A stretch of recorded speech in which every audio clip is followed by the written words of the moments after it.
Kanina lang nangyari ang makasaysayang comeback ng nag-iisang 80 Division World Champion ng boxing, ang ating pambansang kamao, Manny Pacquiao. Ginanap ito sa South Korea, isang exhibition fight lang kontra sa kilalang YouTuber at mixed martial artist at kilala din sa bansag na The Modern Bruce Lee na si DQ. Ang laban ay nakaschedule lang sa 6 na rounds at 2 minuto lang every round ang nasabing laban. Itong Koreanong kalaban ni Manny Pacquiao na si DQ ay binansagang The Modern Bruce Lee daw dahil sa angking bilis at lakas ng suntok. Makikita sa kanyang YouTube channel ang mga video patungkol sa mixed martial arts at makikita din doon ang mga exhibition fights niya. Mas matangkad at mas malaki itong si DQ kumpara kay Pacman. 5'10 itong si DQ habang 5'5 lang ang ating pambansang kamao. Kasama ni Manny Pacquiao sa Korea ang kanyang asawa na si Jinky at ang kambal nito at syempre si Mami Junicia.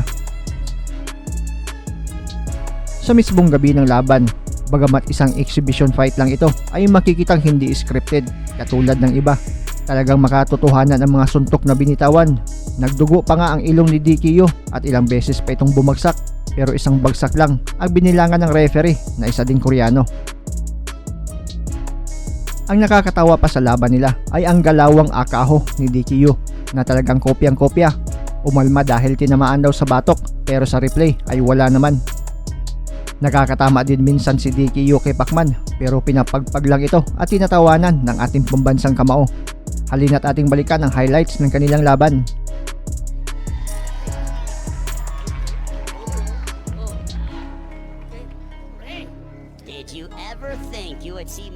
Unang round, tansyahan pa ang dalawa. Wala masyadong aksyon hanggang sa nagbitaw si Pacman ng mga kombinasyon sa bodega ni DQ sa huling mga segundo.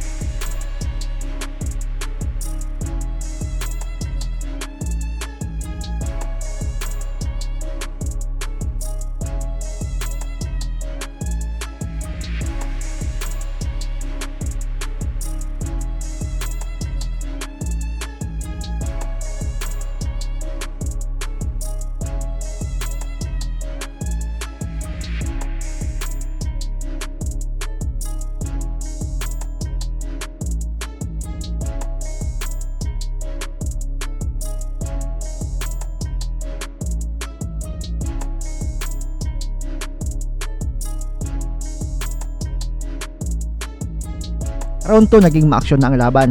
Makamay na din si DQ. Madalas gumagamit ng jab para di makapasok si Pacman.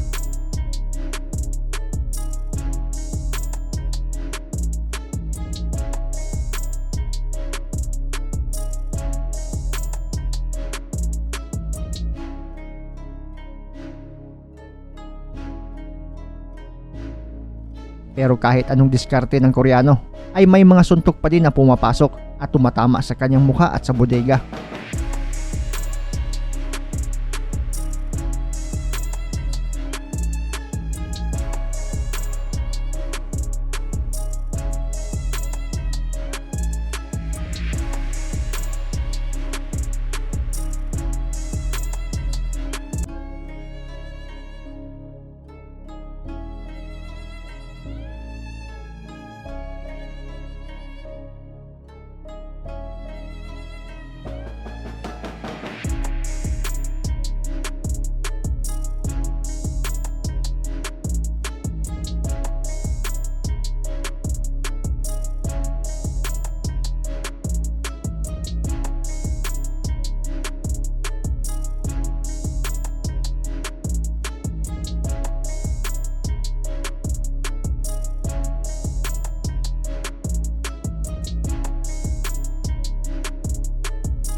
Round 3 tuloy pa din ang laban.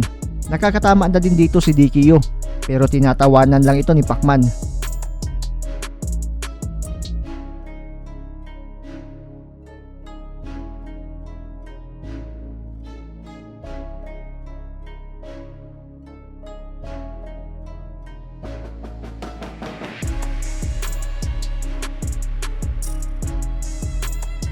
Mas agresibo na din si Pacman dito. Pino-corner at pinipressure ang Koreano.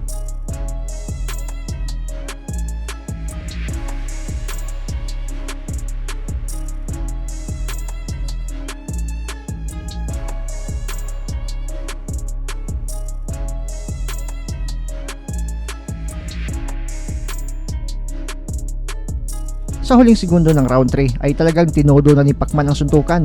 Gusto nang tapusin itong Koreanong kalaban.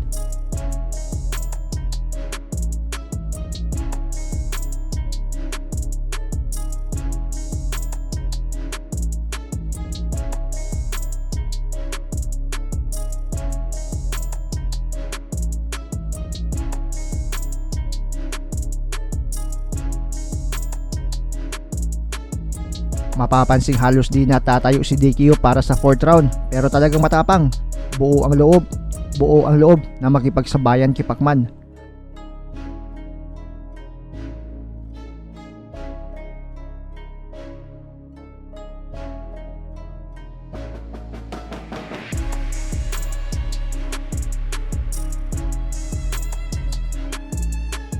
Madalas yumayakap na agad si DQ dito.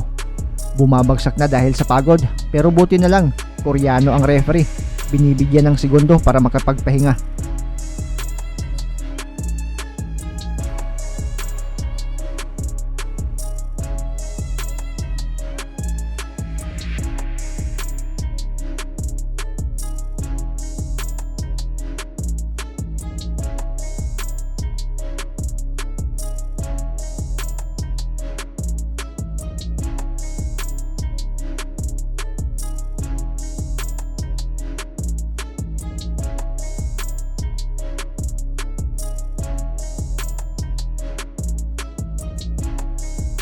Round number 5, mas tumindi pa ang laban. Nagawa pang magpasikat ni DQ kay Pacman. May pa 360 move pa.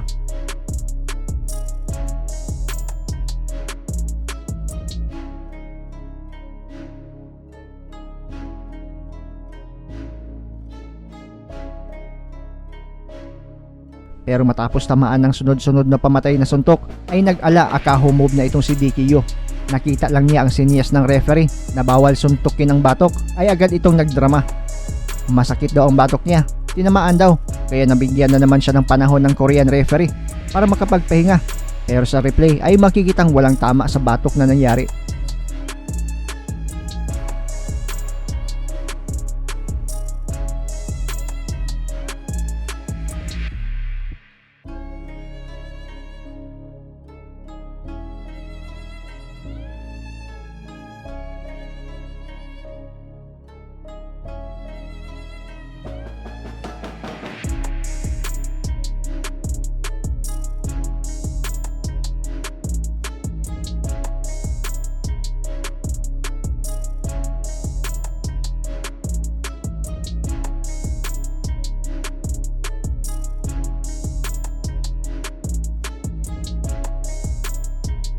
Round number 6, halatang pagod na itong Koreano, pero patuloy pa ding lumalaban sa suntukan. Kahit na ilang beses pa itong tinatamaan ng mga solidong suntok at kahit bumagsak ito mula sa 1-2 combo ni Manny Pacquiao.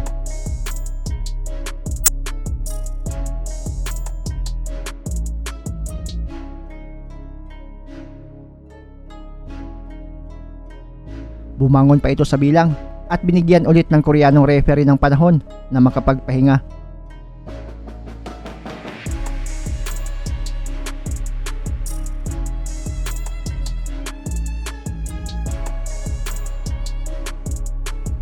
Matapos makapag-relax ni DQ sa corner, ay agad namang nagpaulan ng mga suntok si Pacman sa huling segundo ng huling round.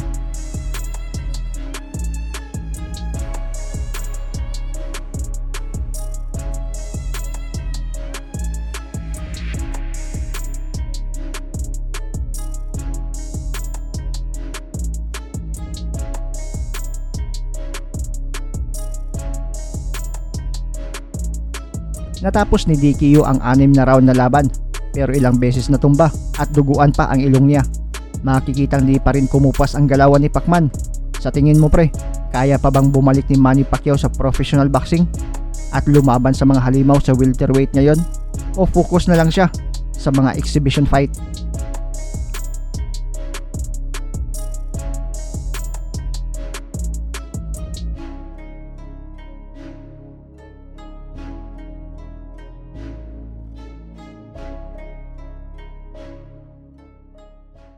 Hi guys, this is Mark Magnifico Magsayo. You are watching Channel Manoy.